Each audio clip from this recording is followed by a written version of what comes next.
You will hear a telephone conversation between the organizer of a short story competition and someone who wishes to take part in the competition.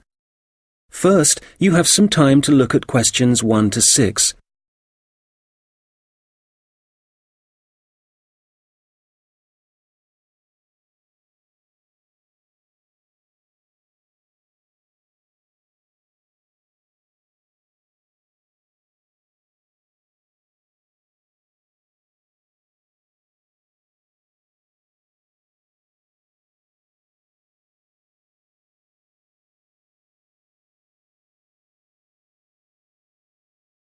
Good morning, Dave speaking. Oh, hi. I'm phoning about a short story competition. I saw an advert in a magazine and I was just calling to get some details. Yes, certainly. I'm the competition organizer, so I should be able to help. What kind of details are you looking for? Well, does it cost anything to enter? Yes, there's an entry fee of £5. Okay, that should be fine. It's a short story competition, so how many words is that? Well, we want to give people a reasonable amount of freedom, but the guidelines are around 3,000 words. Oh, that sounds quite a lot. Well, it's not as much as it used to be. We did have a limit of 5,000 words, but some people thought that was too many. So this year we've reduced it. Right. And does the story need to be about anything in particular?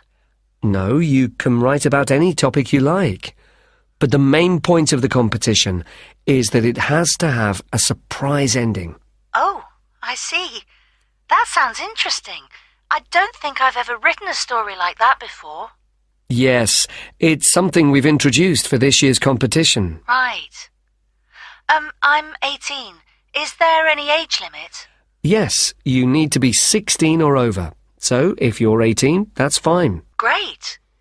So you have the competition once a year, is that right? Yes, we start advertising in January, and the competition takes up a lot of the year.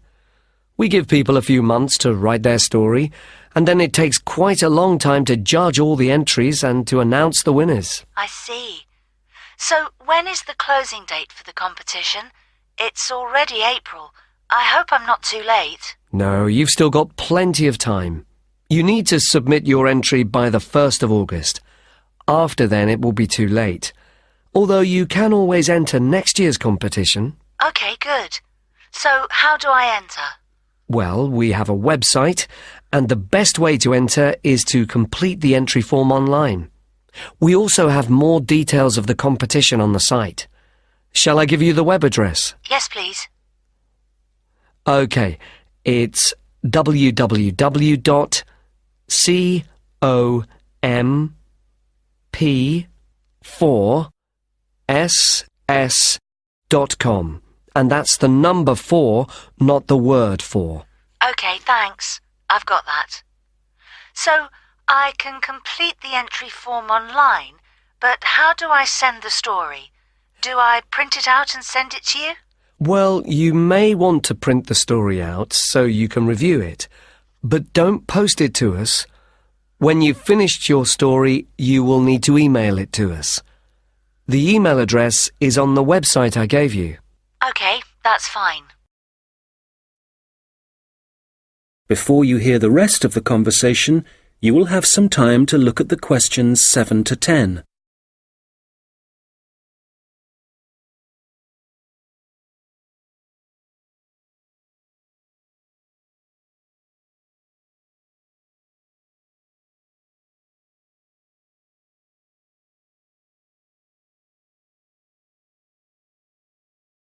Now listen and answer questions 7 to 10.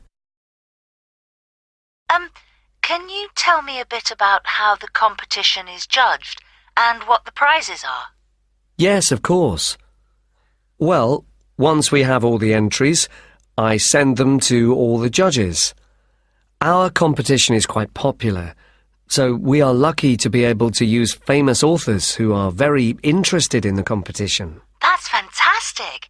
It's great to know that someone famous will be reading my story. Yes, that's right. It takes them quite a while to read through the entries, but eventually they decide on the top 5 stories. I see. And what happens then? Well, they will be published online so everyone can read them. They will not be in any order at this point.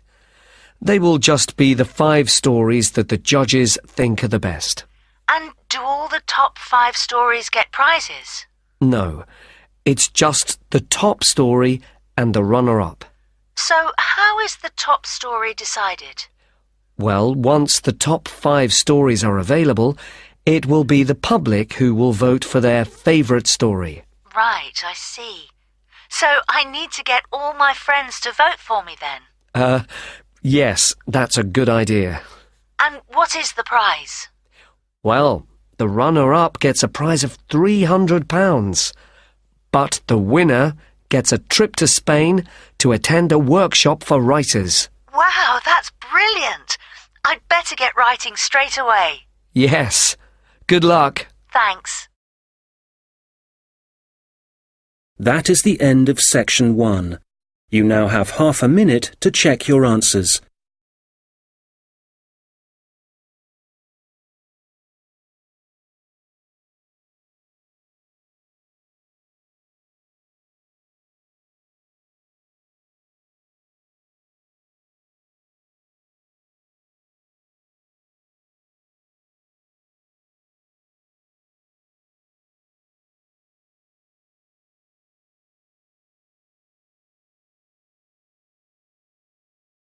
Now turn to section 2.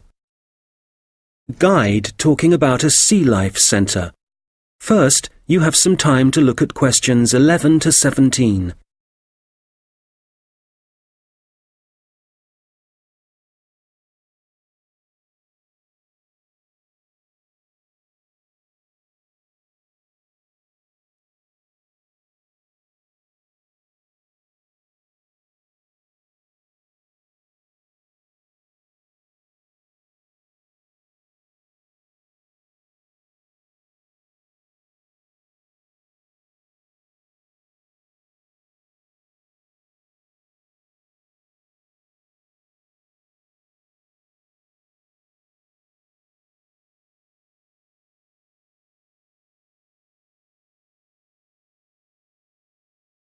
Okay, so hi everybody and welcome to the Sea Life Centre. Before you start on your tour, I'd just like to give you some information about things to look out for as you go. Well, first of all, I guess some of you may have been here before and may be surprised to see the name has changed. We're not called World of Water anymore. Since the beginning of this summer, we've been renamed, and we've also made a few other changes. However, the main attractions like the aquarium, the crocodiles, the penguins and so on are still here. But we have a new restaurant and picnic area, and the latest thing that we have, and it was only finished last week, is the splash ride. This is an exciting new area of the centre and is pretty scary, and of course you do get a bit wet, so make sure you're not wearing your best clothes. As I said, the main attractions are still here, and the most popular thing that everyone wants to see is feeding time, especially for the crocodiles and the seals. We used to have the main feeding time in the afternoon at around 3 p.m.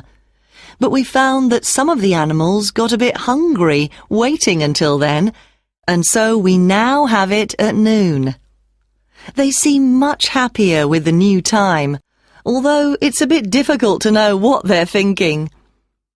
Now, I'd like to mention something new that we've introduced this year that we're very excited about.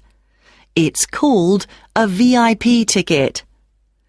The VIP ticket costs an extra £2 per person, and you will be amazed at what it allows you to do.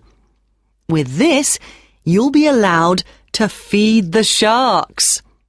Now, I know that for some people, This might be quite a frightening thing to do, but it is perfectly safe. For those of you who are a bit unsure, we do have a video you can watch to see what happens. It's a great experience, and your friends will be very impressed.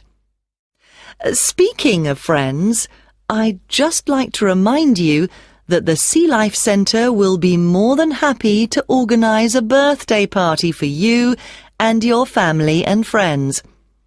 If you need more details, you can speak to me afterwards, and there are also forms at the entrance that you can fill in.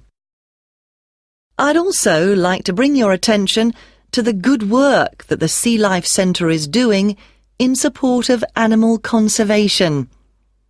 I'm sure you're all aware of the worrying situation with a large number of species facing extinction. Here at the Sea Life Centre, we're taking action by asking as many people as possible to sign a petition. Once we have over 5,000 signatures, we are planning to send it to the government in the hope that more people will begin to take it seriously. Right, well, there's obviously a lot going on at the centre and a lot of things to discover.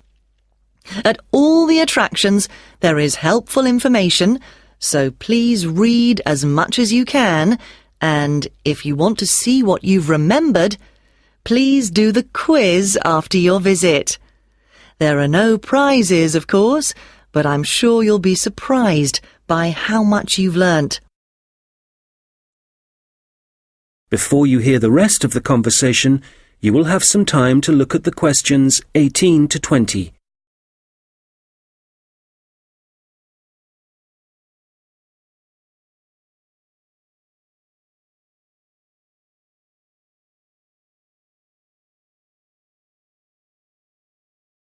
Now listen and answer questions 18 to 20.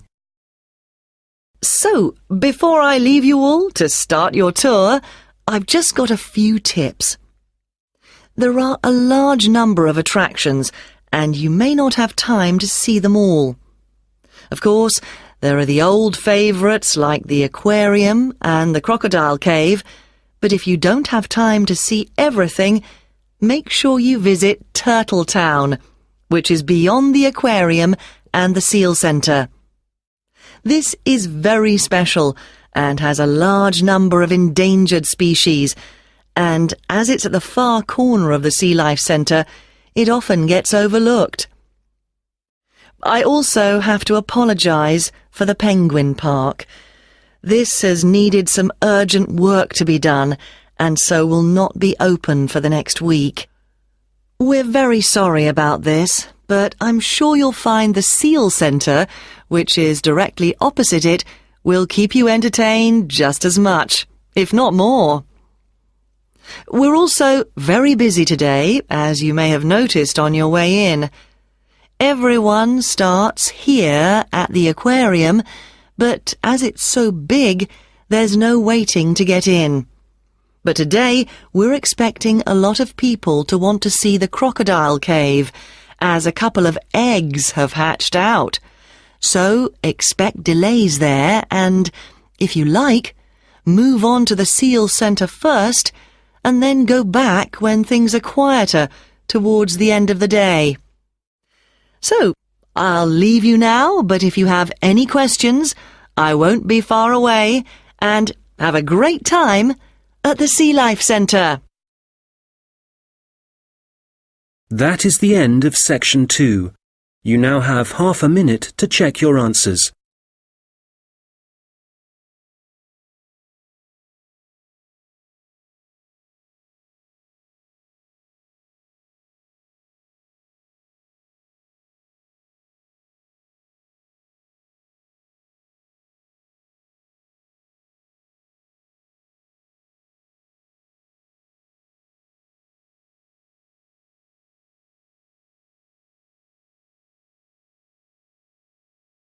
Now turn to section 3. We'll hear two students talking about their university studies. First, you have some time to look at questions 21 to 26.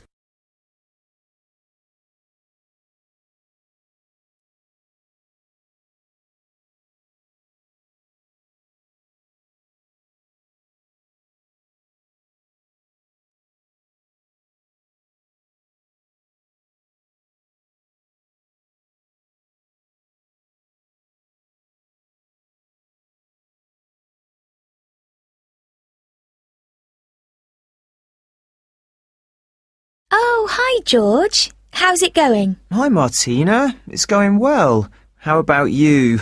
How's university life? Well, it's great. Apart from the studying, of course. Yeah, me too. What are you studying? I seem to remember that you were going to do art. That was your best subject, wasn't it? No, not really. I just liked the teacher. He was French and had an amazing accent. My favourite subject was history, but I couldn't see what career that would give me. Oh, right. So what did you choose? Well, I found it really difficult to decide. I was really good at science, but I must admit, I never really enjoyed studying it. So, in the end, I decided to opt for English, which was my second favourite subject, and I thought it would be more useful to me than studying anything else. So, that's what I'm doing. How are you finding university? Well, it's a bit of a challenge, I suppose. Are you finding it difficult? Well, some of it.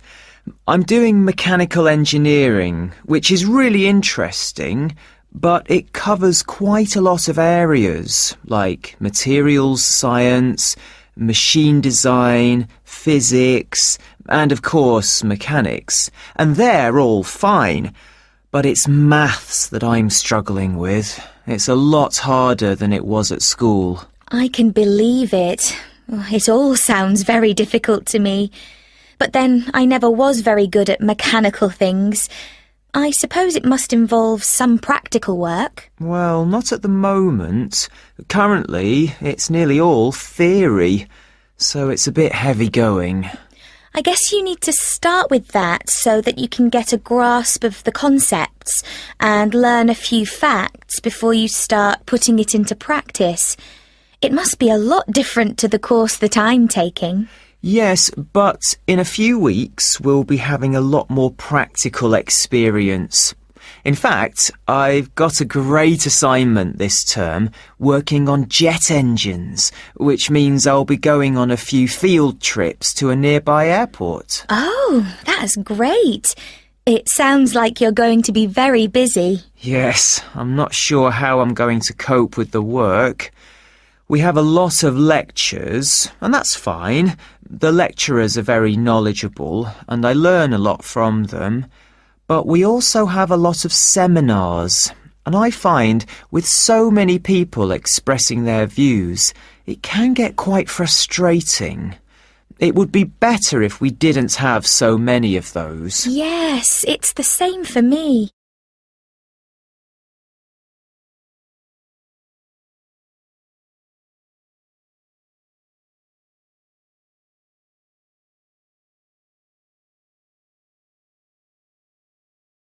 Now listen and answer questions 27 to 30. How are the students at your place? Well, I haven't really met anyone yet. They all seem a bit quiet. Perhaps they're working hard. They don't appear to be very studious here, but they are very friendly. I must say, I've been doing a lot of sitting around and chatting over the last week or so. Well, that's good. The only person I've spoken to, really, is my tutor. He's very approachable and seems to understand how difficult it can be starting university. It's good to have someone you can talk to, and he may help you meet other students. Actually, that doesn't bother me. I'm bound to get to know some people sooner or later. It's more a question of finding out what I need to do, where to go, and so on. I hope he can help me with that. Oh, I would have thought so. Well, we certainly have a lot of work ahead of us. It seems like a long time, doesn't it? Studying for 3 years. Yes, it does. But I'm sure it'll go quickly. You know, I'm really dreading the first assessment. Yes. For the course I'm doing, we have to hand our first one in at the end of next month. Really? So, have you got the topic yet? No, but we'll get it soon. I'm not sure how much we have to write yet. Not too much, I hope. I know what you mean. And it's hard to study, especially where I am now. Oh, where are you living? I'm living in a hall of residence. I thought that would be a good idea, as there'd be a lot of people around, but I'm finding it a bit noisy. I can see that I'm going to have problems when I really need to get down to some work. So, I guess you need to be somewhere on your own then? Yes. Well, I do like to have some people around me, so I'd prefer to live with a family somewhere, in a house not too far from the university. Well, good luck with that. Yes, thanks. And good luck to you as well. Oh, I have to dash now. I've another lecture in 10 minutes. Bye for now. Bye. That is the end of section 3. You now have half a minute to check your answers.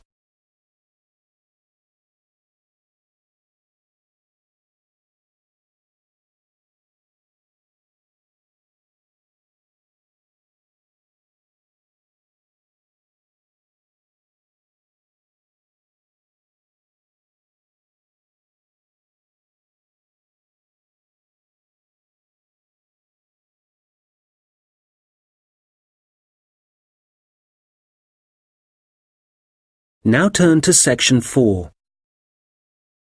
You will hear someone talking about creating a presentation. First, you have some time to look at questions 31 to 40.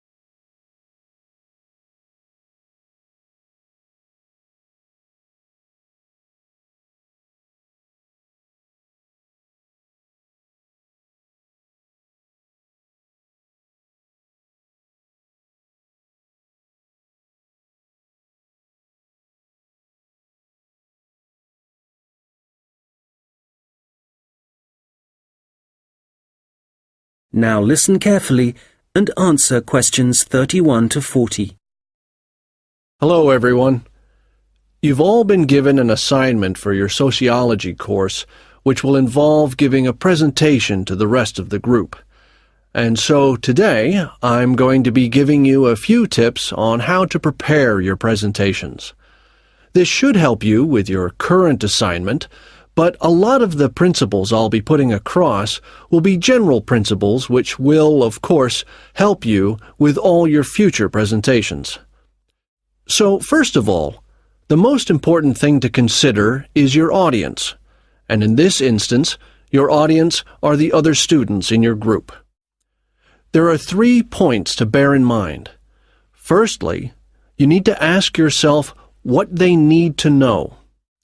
Secondly, it's useful to consider whether they'll be supportive or not. And thirdly, will it be a small group, say 3 or 4, a moderate gathering of 20 or so people, as for your current assignment, or will there be hundreds of people?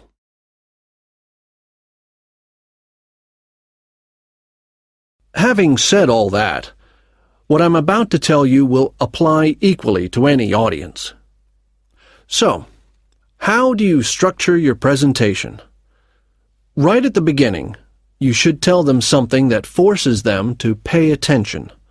This could be something surprising or even shocking, but it needs to be relevant.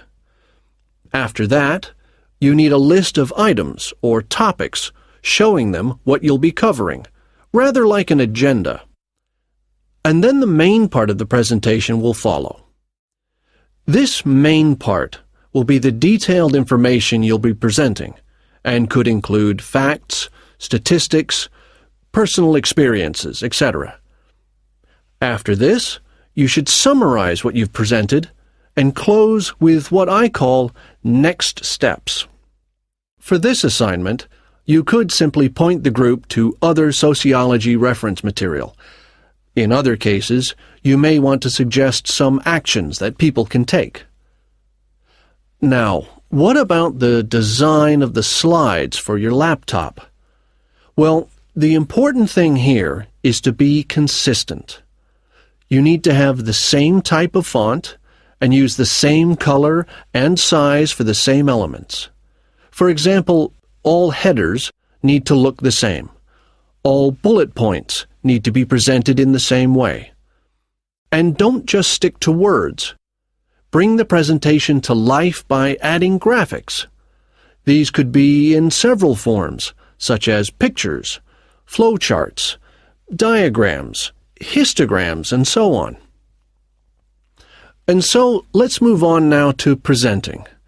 You have your presentation prepared, and you're ready to start. Well, it's important to give a good impression from the start. So take 3 deep breaths, look at the audience, no matter how frightening they may be, and be enthusiastic and energetic. As you go through the presentation, remember to provide some variety in the way you speak. So, for example, you can talk fairly rapidly for information that may be familiar, but then slow down for more unfamiliar sections. And change your tone as you speak. Don't keep it at the same level all the way through. As I mentioned, look at your audience. A good tip is to pick people out and look at them for around 5 seconds. Not looking at the audience gives the impression that you're either not interested in them or terrified of them. Looking too long at one particular person may make them feel rather uncomfortable.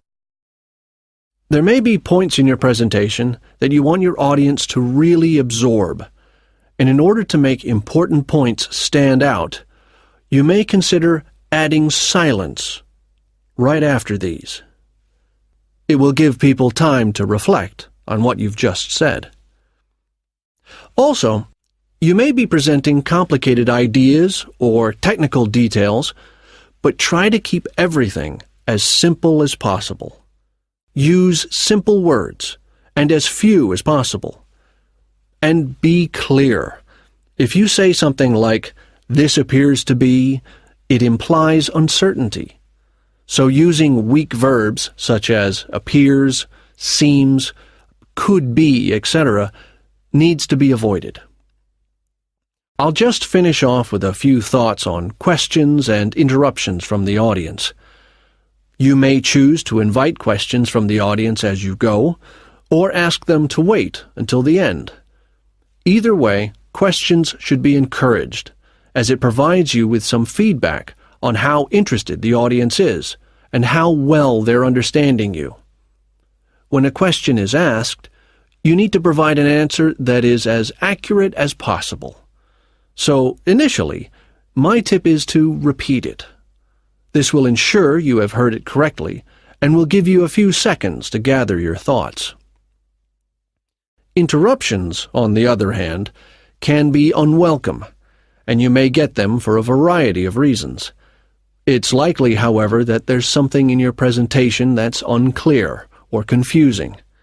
So my advice is to reduce problems by reading through your presentation beforehand and predicting potential points which could cause interruptions. You may then want to change that part of your presentation, or at least you'll be prepared if someone does interrupt you. Now, do you have any questions?